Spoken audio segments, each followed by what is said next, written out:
민법은 먼저 문제 풀고 수업 들으십니까? 그냥 수업 듣고 땡이십니까? 먼저 풀고 진도 나올 만큼만 먼저 풀어보시고 수업 따라 하시는 것도 참 좋으십니다.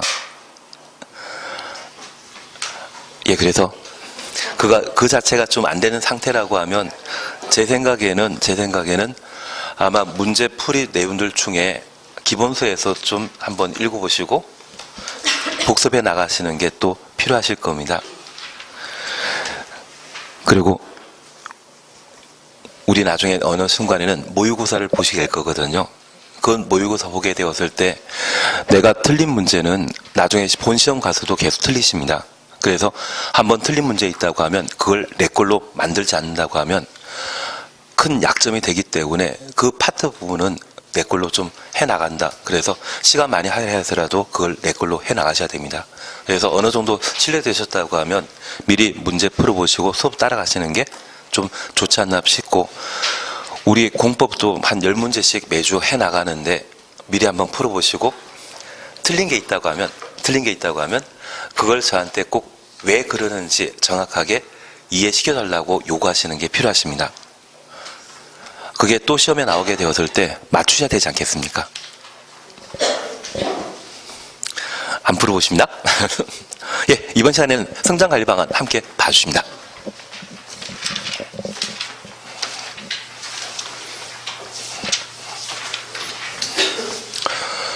우리는 지금 요건과 관련된 내용들을 함께 보셨고, 이제 저 요건 중에 중요한 내용에 해당되었던 성장관리 방안에 대해 함께 살펴놓습니다.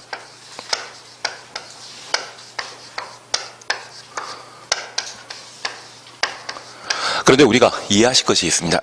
지금 성장관리 방안의 수립 대상은 이미 성장한 것입니까? 앞으로 성장할 것입니까? 앞으로 성장할 것이죠. 그래서 가끔 자제분이나 또는 주변 지인들, 자제분들이 치아 교정기를 끼고 다니는 것을 본 적이 있으실 겁니다. 그것은 잘 크라고 하는 것이거든요. 그래서 이 성장관리 방안 수립 대상은 주상공은 아닙니다.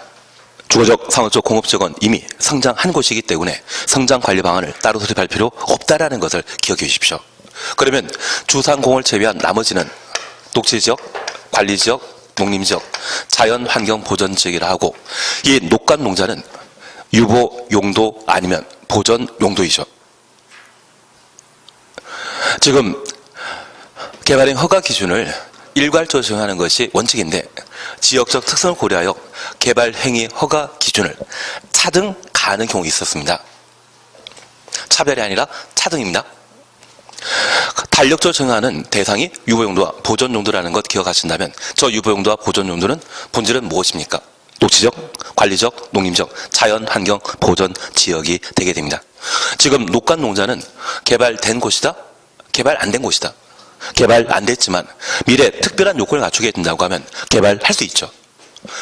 이번 3기 신도시로 작년에 발표된 왕숙지구라고 하면 좀 전에 개발된 곳입니까? 비개발 용도였습니까? 비개발 용도였습니다.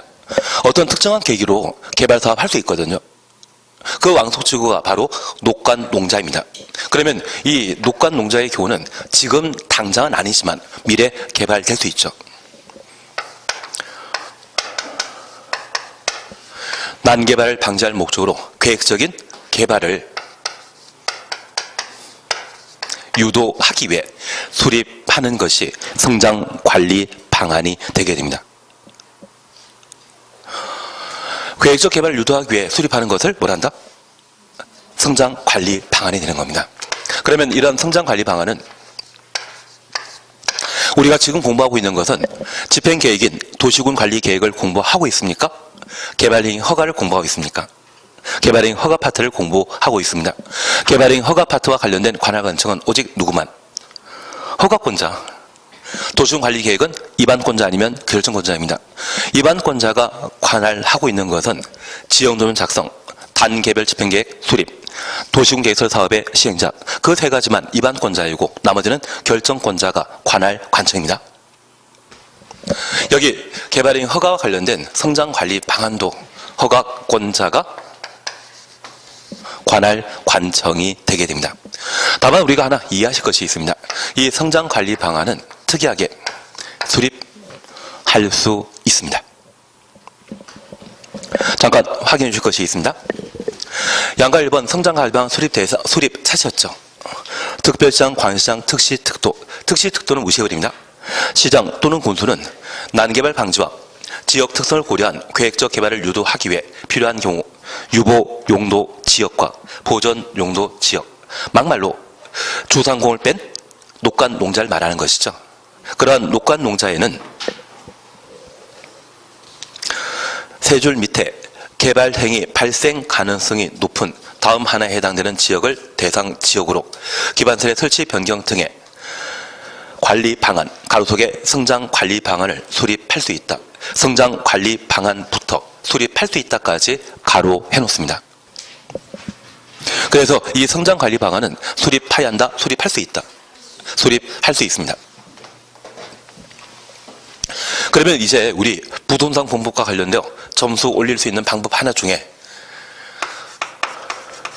우리가 스쿨존이라는 말을 들어보신 적이 있다면 그 존은 영어이지만 그 영어를 법률 용어로 변경하게 되면 지역, 지구, 구역이거든요. 저 지역, 지구, 구역은 지정해야 한다, 지정할 수 있다. 할 수 있습니다. 공법에서는 딱 세 가지만 지정해야 한다입니다. 연안 침식 현상 등이 발생한 지역이라면 도시관리계획으로 방제지구의 지정 변경을 결정하여야 한다. 그리고 최근 10년 사이에 2번 이상 동일한 천재지변으로 인명피해가 발생한 지역도 방제지구로 반드시 지정해야 됩니다. 정택 10년, 시공록 30만 기억나시겠습니까? 지구단위 계획구역으로 지정하여야 한다. 뭔지 모르지만 20% 오늘 공부하실 겁니다. 20% 이상인 곳이라고 하면 기반시설 부담구역으로 지정하여야 한다. 그 세 개 빼고는 모두 지정할 수 있답니다. 작년에 주택법에서 이런 문제 나온 적이 있습니다. 조정 대상 지역, 우리 남양주는 조정 대상 지역이거든요.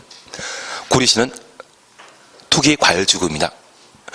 그때 지구나 지역이란 말 쓰게 되면 존, 장소에 관한 개념을 말하는데 지정해야 한다고 작년에 틀린 정답 나왔거든요. 지역, 지구, 구역 구역 나오게 되면 지정해야 한다, 할 수 있다. 할 수 있다입니다. 그걸 출제하는 사람들이 그렇게 좋아하십니다. 장소와 관련된 개념은 지정할 수 있다입니다. 딱 예외는 3개 존재한다는 것 기억해 주시고 특정한 목적으로 이러한 장소를 지정하게 된다면 그곳에는 일정한 행정계획을 수립하여야 한다입니다.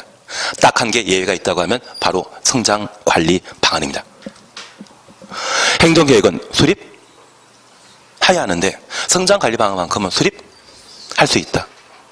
그래서 우리가 이해하실 것은 저 계획적 개발을 유도할 필요가 있다고 하면 그러한 지역에 대해서는 성장관리 방안을 수립할 수 있겠지만 이 계획적 개발을 유도할 필요 없는 곳 하나 여쭙게 게 있습니다. 천마산에는 성장관리 방안 수립할 필요 있다 없다? 저 천마산 밀어버리고 아파트 만들 것 같습니까? 그냥 냅둘 것 같습니까? 냅두질 것 같지 않습니까? 그리고 서울에는 북한산이라는 곳도 있고 그리고 설악산도 있습니다. 그런 산을 밀어버리고 만든다? 말도 안 됩니다. 그런 곳이라면 성장관리 방안 수립할 필요 없죠. 그래서 저 녹간 농자 중에 필요한 지역에 대해서만 성장관리 방안을 수립할 수 있는 것이지 녹간 농자 전무가 필수적 성장관리 방안의 수립 대상 아닌 겁니다. 이해되시겠습니까? 영원히 개발 안 하는 곳이 있을 겁니다. 그리고 더 이해 안 된다고 하면 우리 수도권의 중요한 상수원은 팔당댐이거든요. 그 팔당댐 주변이라면 분명 녹간 농자일 겁니다. 그 팔당댐 주변에는 계획적 개발을 유도하기 위해 성장관리 방안 수립한다? 개발했다가는 상수원을 오염시키기 때문에 그런 개발 사업은 영원히 불가능합니다. 그래서 나는 팔당댐 주변의 땅이 우리 남양주에는 평당 10만 원인데 그쪽에는 평당 1,000원밖에 안 해가지고 10년 뒤에 땅값 많이 오를 것을 기대해서 구입하신다고 하면 10년 뒤나 지금이나 가격 똑같지 않겠습니까? 이해는 조금 감사합니다. 그래서 이 성장관리 방안은 그 많은 행정계획 중에 유일한 임의적 수립 대상이라는 것을 파악해 주시는 게 필요하십니다. 그러면 우리가 잠깐 이해하실 것은 이 성장관리 방안 수립 대상 지역 녹간 농자 작년에는 주상공이 성장관리 방안 수립 대상이라고 틀린 문제 냈거든요. 이게 나왔다고 하면 그 위, 유병도와 보존농도에 대한 탄력적 개발행 허가 기준 적용에 관한 사항들 출제하는 것이 1이거나 또는 이러한 절차에 따라 성장 관리 방안을 수립하게 되면 그 내용이 무엇인지 그걸 확인하시는 게 필요하십니다. 그래서 내용과 관련된 사항들을 우리가 함께 보시는데 양가로 2번 찾으셨죠? 저 양가로 2번에는 성장 관리 방안에는 1, 2에 관한 내용을 포함할 수 있다 해야 한다. 하여야 한다. 그래서 1, 2에 관한 사항은 필수 사항이고 나머지는 성장 관리 방안에 포함시킬 수 있는 임의적 내용이 되게 됩니다. 그리고 1번 잠깐 해보시게 되면 기반설의 배치 규모, 그리고 2번 보시게 되면 건축물에 대한 용도 제한. 여기 용도 제한과 건축 제한은 같은 말이었습니다. 건폐율, 용적률. 그래서 성장 관리 방안에 필수 사항이 되는 것은 총 몇 개? 4개입니다. 그리고 3번 보시게 되면 배치 형태 색채, 배형 색이죠. 그리고 높이에 동그래 놓습니다. 193페이지에 박스 찾지 않으셨습니까? 1, 2번 묶어 놓으시고 도로 공원 등의 기반설의 배치 규모, 기반설의 배치 규모 가로해 놓으시고 2번 위에 박스인데요. 예. 그리고 제가 표시하라는 것만 나중에 복습하시는 겁니다. 나머지 하면 정신 없으실 겁니다. 나머지는 글자 읽어보지 말라고 좀 작게 해놓은 것도 있지 않습니까? 그래서 2번 건축물의 용도 제한, 건폐율, 용적률 1, 2 확인하시고 3번에 배치 형태 색채, 배형 색입니다. 그리고 높이 동그래 놓습니다. 환경관리계획과 경관계획 이런 것들을 우리가 각각 볼 수 있는데 우리 지구 단위 계획을 나는 잘 알고 있다? 지구 단위 계획에는 필수적 내용이 몇 개이다? 예, 그러면 우리는 지구 단위 계획을 보십니다. 지금 이제 4월달밖에 안 됐는데 다 하시면 제가 먹고 살기가 좀 애매해지지 않겠습니까? 대신 여러 번 반복하시게 되면 충분히 차이점과 공통점을 잡아내실 수 있을 겁니다. 바로 137페이지 찾으셨죠?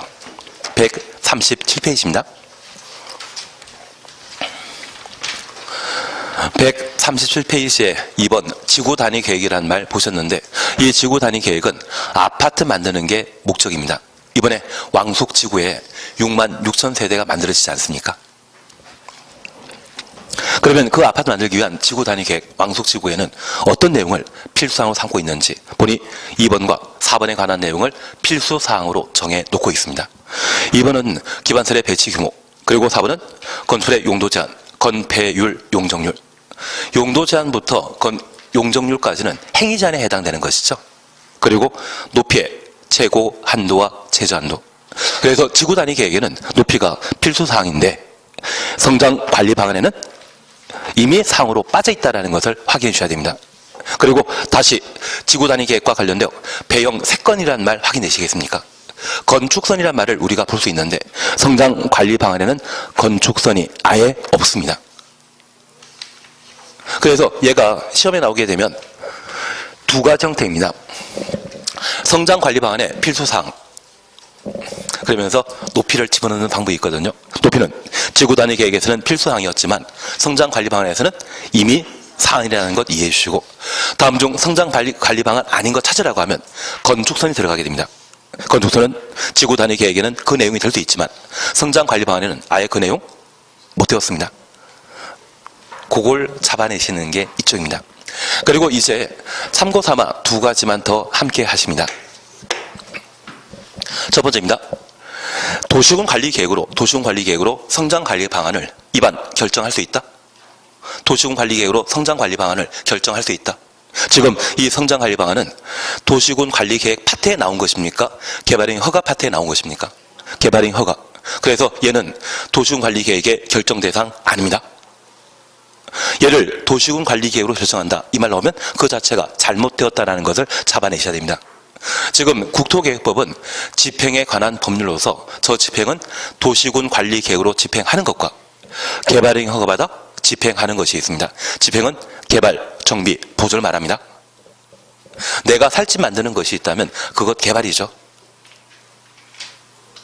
그중에 성장관리방안은 개발행 허가 파트에 존재한다는 것을 확인해 주셔야 됩니다. 그리고 두 번째, 이 성장관리방안은 구속력 있다.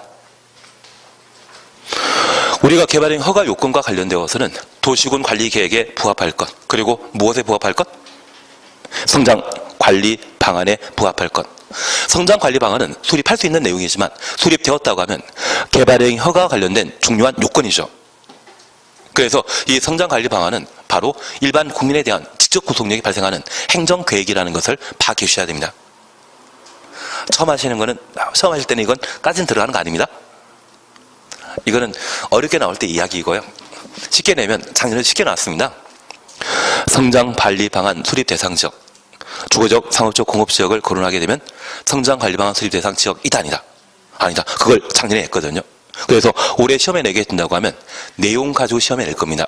내용 가지고 시험에 내게 되면 방금 보셨던 지구 단위 계획에는 필수 사항이 몇 개? 지구 단위 계획은 5개. 성장관리 방안은 4개.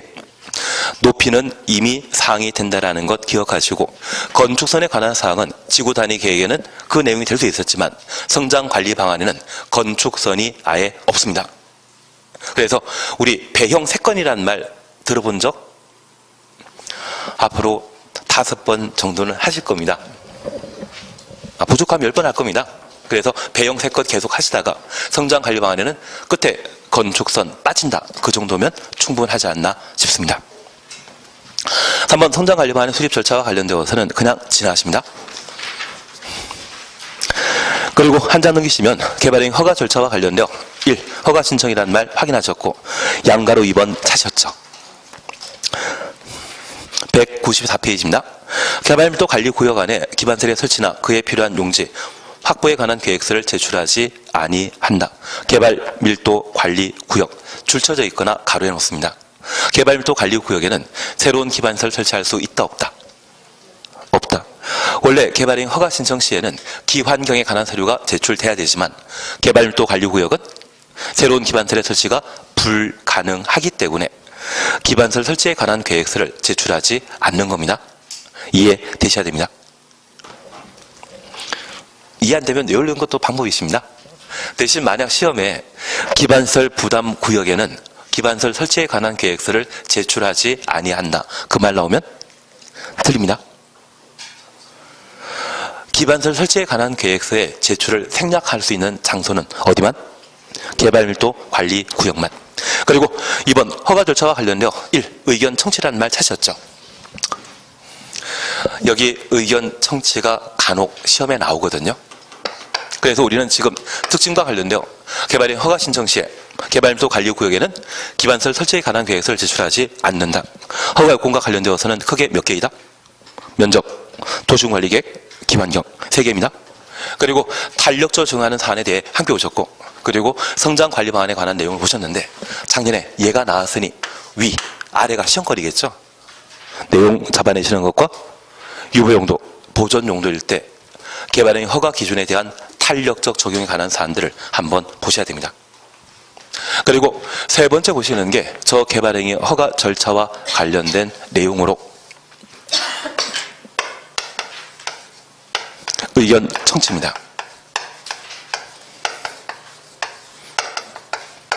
사실 공법상 의견 청취는 5개가 있습니다. 그 5개 중에 우리가 첫 번째 기억할 것이 있습니다. 개발행 허가 절차 시에는 주민 의견 청취 없습니다.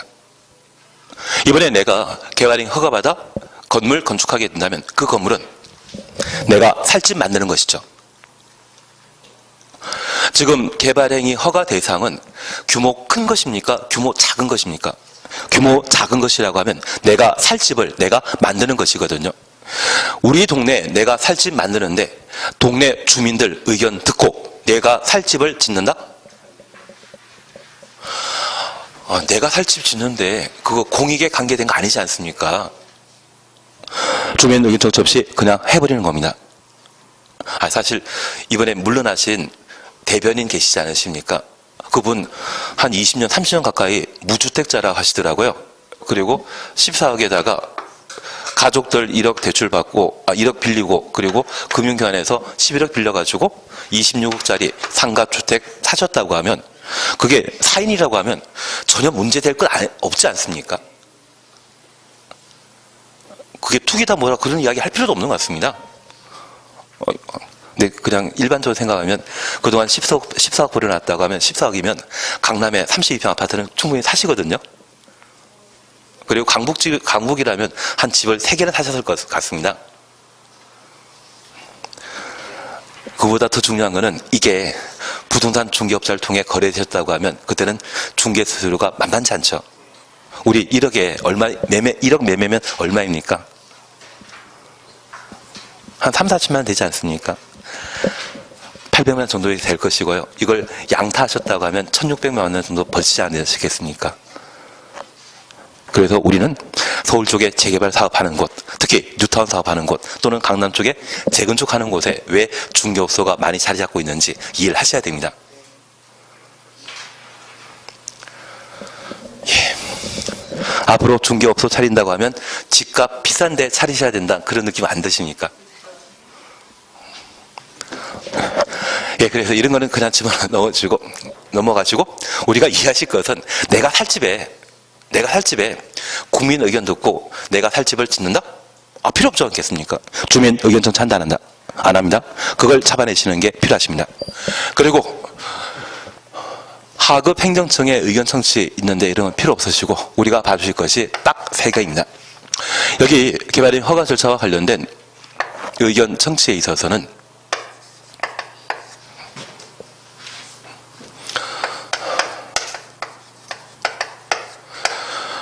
도시군 계획사업 시행자의 의견 청취하는 게 있습니다. 그리고 2번째, 조건부 허가 시에는 신청한 자의 의견 듣도록 되어 있고 공공시설 기속과 관련되어서는 관리청의 의견 듣도록 되어 있습니다. 우리 시험에 잘 출제되는 것이 있다고 하면 첫 번째와 2번째가 우리 시험에 자주 출제되게 됩니다. 그래서 우리가 잠깐 확인하실 것으로서 195페이지에 1. 시행자 의견 청취라는 말 찾으셨죠? 그냥 한번 듣고 이해되는지만 확인하십시오. 아마 처음 들으시는 분들은 이건 쉽게 이해되지는 않으실 겁니다. 내용 잠깐 보십니다. 특광시군은 개발행 허가, 변경 허가하려면 그 개발행위가 도시군 계획 사업에 지장 주는 지에 관해 해당 지역에 시행되는 도시군 계획 사업 시행자 의견 들어야 한다. 그래서 시행자 의견 들어야 된다. 도시군 계획 사업 시행자 가로 해놓습니다. 그러면 그냥 다시 요걸 봐주십니다.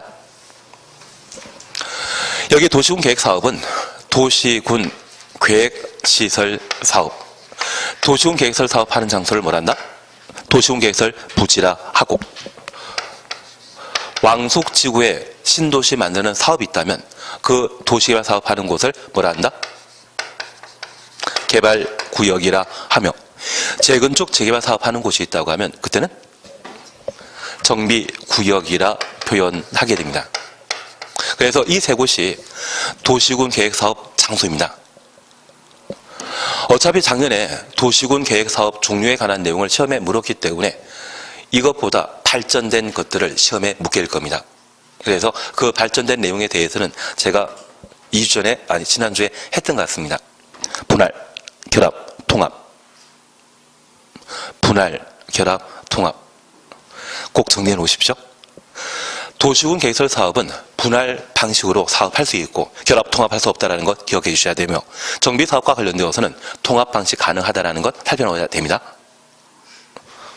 그 중에 우리가 잠깐 살피실 것은 저 도시군 계획설 부지로 결정되었다면 이 도시군 계획설 부지에는 땅을 강제 수용해서 학교나 시립병원 만들게 되는데 그 수용하기 전에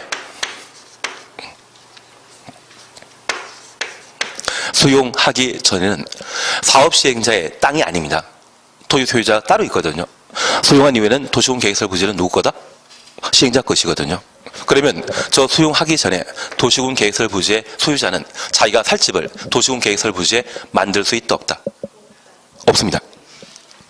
그리고 우리 약속하신 게 있습니다.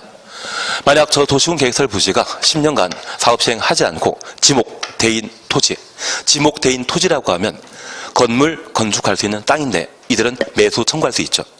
저 매수 청구했는데 매수 청구가 거부당했습니다.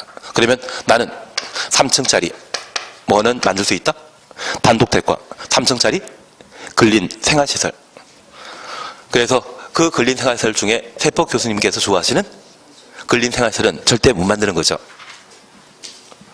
지난주에는 3주 전에는 가수 보러 갔다 오셨고, 이선희 보러 갔다 오셨고, 그리고 2주 전에는 어디 또 가서 딸기 체험 농장 갔다 오시고, 그 딸기 체험 농장은 이종 근린 생활시설 아닌 것 같은데, 하여튼 넘어가도록 하겠습니다. 그런 것을 여기에 만들 수 있습니다. 그러면 이 도시군 계획설 부지에 이런 건물을 만들고자 한다면 특광지원에 허가 받아야 되는데, 이걸 허가 내주고자 할 때 이번에 도시군 계획사업 하는 시행자에게 이거 허가 내줘도 되냐고 한번 물어봐야 되지 않겠습니까? 도시군 계획설 부지에는 내가 살 집 만드는 게 중요한 것입니까? 도시군 계획설 만드는 게 더 중요합니까? 도시군 계획설이 더 중요하기 때문에 시행자의 의견 듣도록 되어 있습니다. 취지 이해하시겠습니까? 한 번만 이해하시면 됩니다. 도시군 계획 사업 장소에는 시행자 의견 듣고 개발행 허가 여부를 결정한다. 이해되시겠습니까? 그리고 두 번째 우리 봐주실 것이 관리청이란 말 나오는데 이 관리청은 진짜 어렵습니다. 어렵지만 한번 이해되는지만 이해해 주십시오. 특광지구는 공공시설 귀속에 관한 공공시설 귀속 줄만 쳐놓습니다. 사항이 포함된 개발행위 허가하려면 미리 해당 공공시설이 속한 관리청의 의견 들어야 된다. 관리청 줄쳐 놓습니다. 그런데 우리 잠실에 종합운동장이 있거든요. 잠실 종합운동장이 있는데 얘가 88 올림픽을 치르기 위해 잠실 종합운동장이 만들어졌습니다. 그때 안 태어난 분도 계시죠? 예, 알고 있습니다. 이해해 주십시오. 그러면 저 88년도에 잠실은 서울의 중심지였다. 진짜 변두리였다. 진짜 변두리였습니다. 그래서 이 잠실 쪽에 진짜 변두리였기 때문에 사는 사람들도 없고 얼마 안 되기 때문에 아마 운동장이 하나 만들어진 것 같습니다. 그런데 도시가 팽창하게 되면 얘가 도심 한가운데로 바뀔 수 있거든요. 그러면 이 도심 한가운데 잠실 운동장이 지어진 지 50년, 70년 정도 되었다 하면 진짜 노화된 거거든요. 이것 없애버리고 또 도시 변두리에 운동장 하나 만들 수 있지 않겠습니까? 그러면 종전 운동장이 용도 폐지되고 이를 대체하는 새로운 운동장이 신설되게 된다면 이 운동장을 없애버리고 새로운 운동장을 만들어서 나라에 기부 체납하는 분이 계시거든요. 나라에 기부 체납하는 주된 목적은 이걸 가지기 위한 것입니다. 공공시설 귀속과 관련되어서는 현재 주인이 누구입니까? 관리청이지 않습니까? 그 관리청이 허락했을 때 공공시설을 취득하기 위해 이를 대체하기 위한 새로운 공공시설을 만들게 되는 겁니다. 그래서 공공시설 귀속에 관한 이야기 나오면 누구의 의견 들어야 된다? 관리청의 의견 들어야 된다. 이게 한 방에 이해되셨다고 하면 부동산과 관련된 DNA가 있으신 분입니다.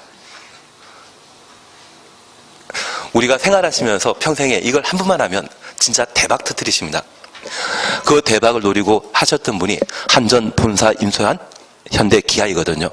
현대기아 인수했을 때 그 평가액이 3조짜리밖에 안 됐는데 현대기아에서는 10조에 인수했습니다. 거기다가 세금이나 지역 개발 부담금 등을 부담하게 되면 11조짜리거든요. 3조짜리를 거의 4배 가까이 사들였는데 사고 나서 지금 결과는 무엇입니까? 100층짜리 106층인가? 건물 만든다던데요. 106층이면 이거 엄청 특혜입니다. 그래서 예전에 한 10년 전에 노무현 대통령과 친했던 재벌은 누구였습니까? 김대중 노무현 대통령실에 참 친했던 재벌이 있다면 현대였거든요. 지금도 예전 분들이 지금도 정책을 맡다 보니까 현대와 친한 분들이 꽤 계시는 것 같습니다. 엉뚱한 이야기만 제가 들었나 봅니다. 이거면 10조 안 아깝습니다. 100층짜리 만들 수 있으면.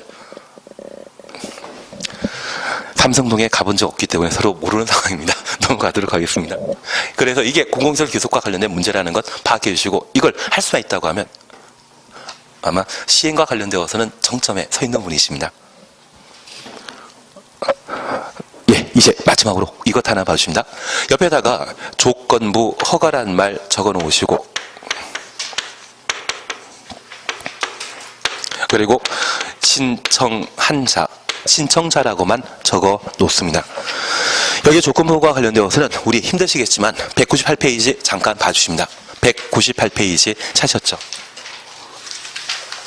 198페이지에 4 조건부 허가 찾으셨죠?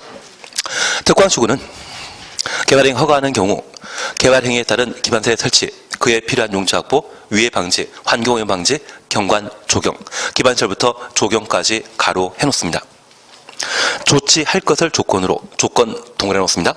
개발행위 허가할 수 있으며, 조건 붙일 때는 미리 개발행위 허가 신청한 자의 의견 들어야 한다. 개발행위 허가 신청한 자의 의견 가로 해놓습니다. 그런데 우리 민법 공부하시면서 조건부 허가, 조건 공부하지 않았습니까? 정지 조건부와 해제 조건부. 그러면 갑가을이 법률 행위를 하고자 할 때 이 조건 붙이고자 한다면 자기 마음대로 조건 붙일 수 있다. 상대방의 동의 구해야 된다. 민법에서는 상대방의 동의 구하지 않습니까? 내 마음대로 조건 붙이는 거 아니지 않습니까? 똑같은 이야기입니다. 그래서 지금 개발행위 허가 신청과 관련된 요건은 딱 세 가지로 크게 나눌 수 있는데, 기환경과 관련되어서는 뭐 붙일 수 있다? 조건 붙일 수 있고, 이 조건 붙이는 것을 허가권자 마음대로 하는 것이 아니라 누구의? 신청한 자의 의견 듣고 조건 붙일 수 있다는 이야기입니다.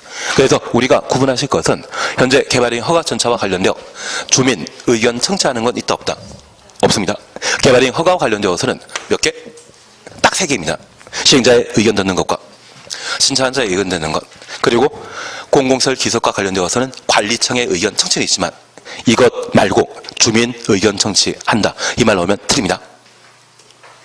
그래서 개발행위 허가와 관련된 의견 청취는 딱 세 가지 있다는 것만 살펴놓습니다. 결론은 이것 하시는데 얘는 있다 없다. 얘가 제일 중요한 겁니다. 개발행위 허가하고자 한다면 주민 의견 듣고 허가 불허가 결정한다. 이 말 나오면 틀린 겁니다. 예, 그리고 다시 봐주실 것이 있습니다.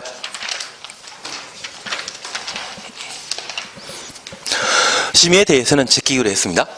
심의에 대해서는 제끼는 걸로 해주십시오. 이걸 외우라면 다 외우실 수 있죠. 뭐 이거 두 페이지밖에 안 되는데, 한 장도 채 안 되는데 외우라면 다 외울 수 있지만, 이것 외워서 100점 맞느니 그냥 영화 한 편 더 보는 게 삶의 질을 향상시킬 수 있는 방법입니다. 우리 국토계획법의 제정 목적이 국민의 삶의 질의 향상이 있거든요. 하지 말라는 거는 제발 하지 말아 주십시오. 그리고 197페이지 보시게 되면 허가 불허가 처분에 대한 결정 통지 처리기간은 며칠이다? 15일. 그런데 이 15일에는 협의, 심의에 관한 기간이 빠집니다. 그래서 나중에 내가 전원 주택을 만들기 위해 토지의 형질 변경 등의 절차를 진행하게 되면 그 처리 기간이 6개월에서 길면 1년 걸리거든요. 그래서 15일 내 허가 불허가 처분하지 않았다고 남양주시장 방문하시게 되면 헛걸음만 하신 겁니다. 한 1년 정도 걸린다. 그런 생각해 주시는 겁니다. 15일에는 협의, 심의에 관한 기간 포함한다? 빠진다라는 것 확인해 놓습니다. 한 장 넘기시면 4. 조건부허가 찾으셨죠. 우리가 기억하실 것은 면적요건과 도시군 관리계획, 성장관리 방안에 부적합한 때는 조건부허가 한다 안 한다? 안 합니다. 기환경만 조건 붙일 수 있죠. 그래서 우리 개발행위 허가 기준 요건과 관련되어서는 면적요건과 도시군관리계획에 부합할 것, 기환경, 이 세 가지 중에 조건 붙일 수 있는 것은 기환경만 가능하다라는 것 확인하시고, 저 기환경의 조건부 허가 대상이 민간인 때는 돈 내야 되죠. 그 돈을 뭘 한다? 이행보증금. 그러면 저 이행보증금 건너뛰어야 되죠. 매번 시험에 내게 되면 이렇게 나오더라고요. 조건부 허가 받은 지방공사는, 정부 투자기관은 총 공사비의 20%의 이행보증금을 허가권자에게 예치하여야 한다. 주체가 지방공사라고 하면 민간입니까? 공공입니까? 공공이면 돈 낸다 안 낸다? 안 낸다. 공공이라는 것만 기억하고 있는데 시험 나오는 거는 국가, 지방자치단체, 정부투자기관, 공공기관, 지방공사. 난 생판 본 적 없다. 그러시면 마음 상하십니다. 그것만 잘 구분해 주시면 됩니다. 공무원 돈 낸다 안 낸다? 안 낸다. 그것만 잡아주십시오. 그리고 옆에 페이지에 5번 이행보증에 관한 차셨죠. 여기 이행보증금은 개발행 허가받은 자가 준공검사 받은 때 준공검사 추천없습니다. 즉시 반환하여야 한다. 그래서 이행보증금은 꿀꺽하는 것이 아니라 언제? 준공검사 받은 때 반환한다라는 것 확인해 놓습니다. 한 장 넘기시면 의제에 관한 사항은 보는 거 아닙니다. 그리고 옆에 페이지에 준공검사 찾으셨죠. 양가 1번 검사 대상입니다. 다음 개발행위 허가 받은 자는 그 개발행위 마치면 특광시군에게 준공검사 받아야 된다. 박스에 1, 2, 3 묶어놓습니다. 1번 건축물 건축과 공작물 설치, 2번 토지의 형질 변경, 3번 토석 채취. 준공검사 대상이 되는 개발행위는 4개이고 이 4개 범위에는 분할 적치는 없습니다. 분할과 적치는 없다라는 것만 확인해 놓습니다. 그리고 공공시설 규속에 대해서는 지키십니다. 이런 건 나중에 딱 문제 하나만 풀어보게 되면 모든 게 해결되시더라고요. 그리고 한 장 넘기시면 203페이지에 제5절 개발행위 허가 제한인데 여기 개발행위 허가 제한은 사실 기반설 부담 부역 제도를 모두 공부하고 해야 되는데 교재 편제상 여기에 있기 때문에 함께 하겠습니다. 나중에 제가 따로 자료 만들게 되면 얘는 개발행위 허가와 관련된 맨 마지막 파트에 들어가게 됩니다. 그리고 별표 하나만 해놓습니다. 얘가 몇 년 동안 시험에 안 나왔거든요. 그러면 잠깐 구분하실 것이 있는데 내가 살 집을 만들고자 한다면 허가권자인 특광시군에게 허가 받은 때 집을 만들 수 있죠. 그러면 이번에 개발행위 허가 제한 지역을 지정하게 되면 이 제한하는 것은 개발행위를 제한하는 것이 아니라 무엇을? 허가를 제한하는 겁니다. 개발행위는 이미 허가 대상으로 규제를 적용하게 되는데 또 한 번 규제를 가하게 된다면 이중 규제, 과잉 규제로서 위헌 소지가 있거든요.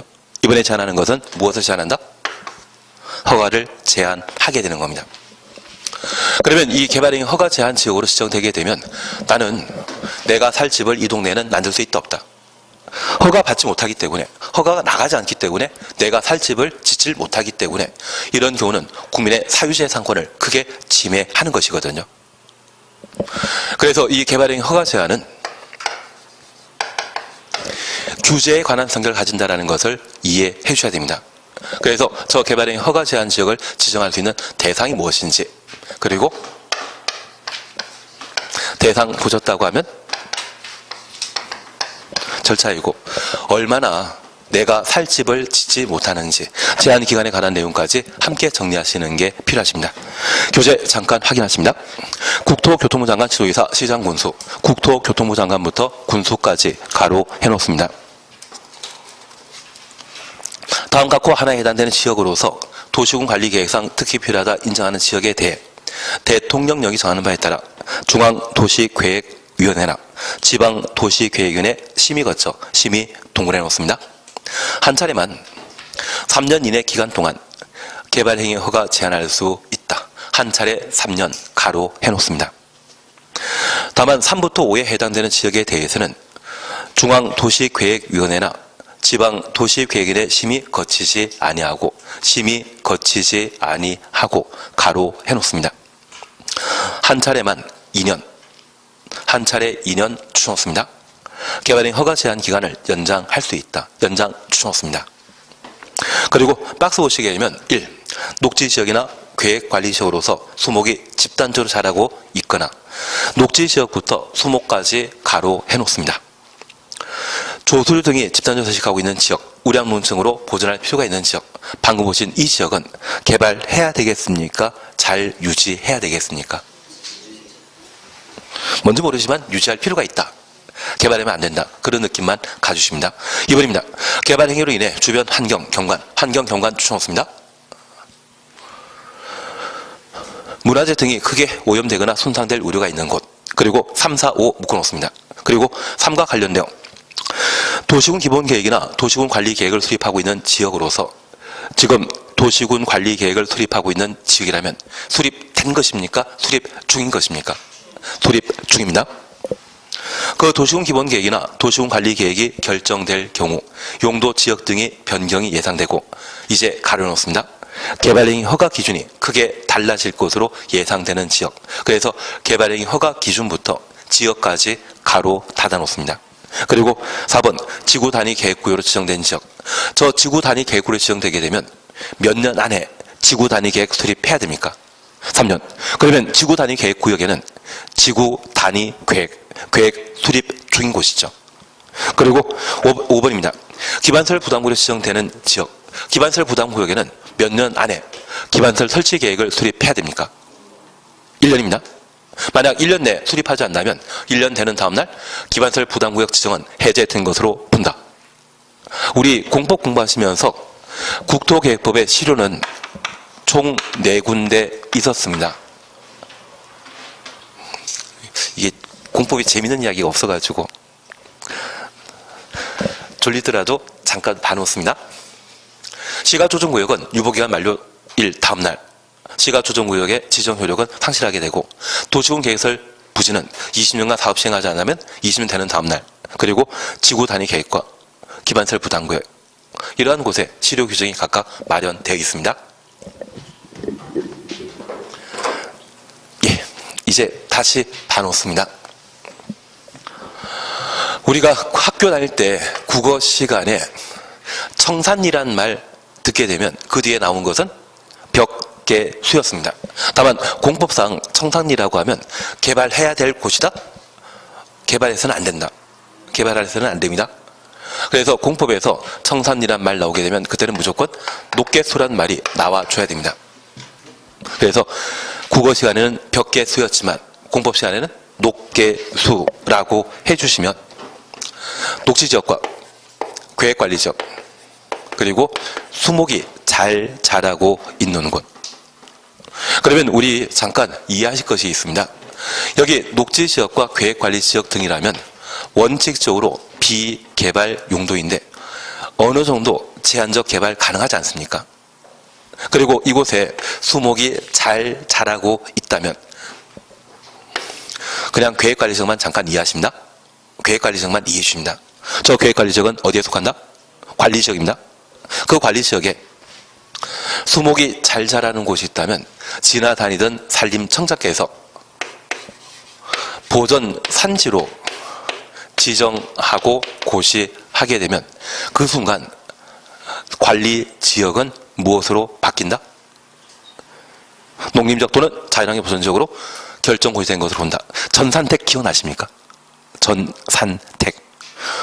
내 친구 이름이지 않았습니까?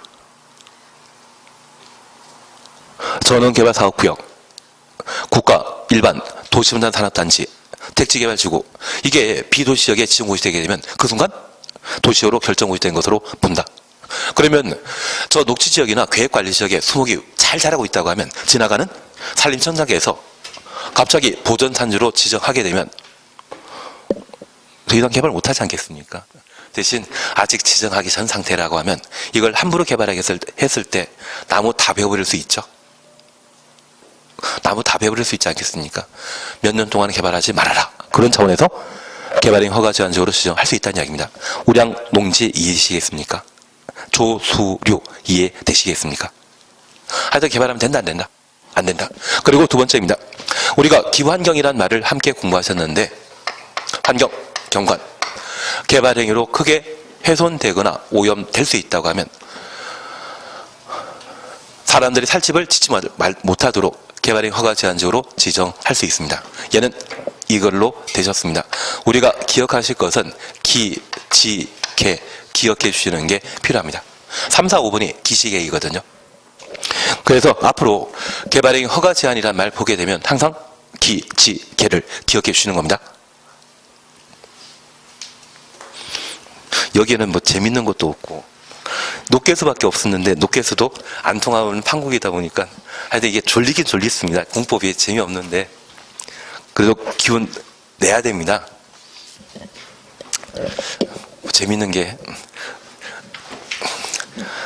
그냥 수업과 관련된 건 빨리 하고 한 3분 안에 끝내고 빨리 쉬는 게 나을 것 같습니다. 예, 그러면 우리가 잠깐 구분해 주실 것은 첫 번째 기반시설 부담 구역에는 1년 이내에 기반시설 설치 계획을 수립해야 되는데 저 기반시설 설치 계획은 기반시설 부담구역에 설치할 기반시설의 종류를 결정하는 행정계획이거든요. 그러면 저 기반시설 부담구역은 계획 수립 중이다? 이미 계획이 수립되어 있다. 계획 수립 중입니다. 만약 계획 수립 중인 장소에 함부로 건물을 만들게 된다고 하면 저 계획에 부적합한 건물 만들어질 수 있죠. 내가 살 집 만드는 게 중요하다?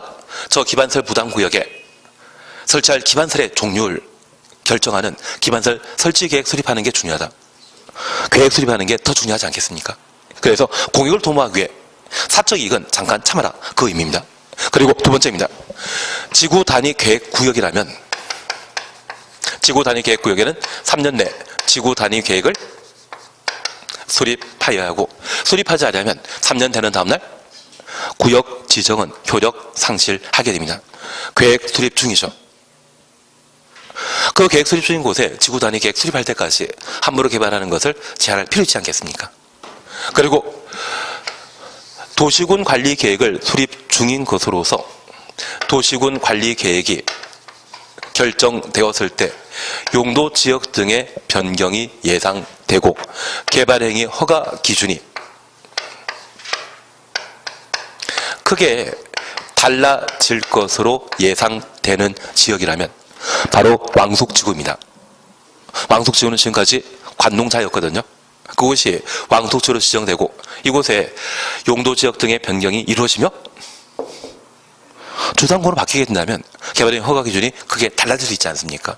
그러한 곳에는 함부로 건물 건축하지 못하도록 개발행위 허가 제한적으로 지정할 수 있습니다. 다만 우리가 이해하실 것이 있습니다. 여기 네 번째와 세 번째 행정계획 수립하게 되면 저 행정계획은 도시군 관리계획으로 결정하는 것이죠.